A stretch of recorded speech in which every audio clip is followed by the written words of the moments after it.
Поради екстремно високите температури кои го зафатија регионот, поедини земјоделски култури претрпеа топлотен шок кој негативно ќе се одрази врз нивната вегетација. Прва на удар е пченицата која е во фаза пред постигнување целосна зрелост, па горештините ќе имаат негативно влијание врз зрното. Токму затоа агростручњаците препорачуваат таму каде има сулови, побрза жетва и на оваа култура. Жетвата на јачменот е во полнек и кај него нема да има последици од високи температури. Жешкото време изискува поголеми количини вода за почесто наводнување заради овозможување на квалитетна вегетација. Оптималните количини вода во акумулираната калиманци и солидното ниво на протечните води овозможуваат редовно наводнување во хидросистемот Брегалница. Тоа особено е значајно за оризовата култура, која е во напредна фаза на разлистување, на која температурите не и пречат.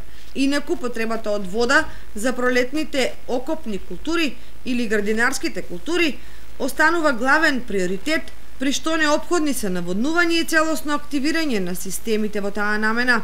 Од друга страна, станува проблематично за културите во повисоките реони кои немаат можност за наводнување, па кај нив штетите може да бидат значително поголеми. Временските услови воопшто не му одат во прилог на пчеларството, кој оваа година е во многу незавидна состојба и може да резултира со многу ниски приноси.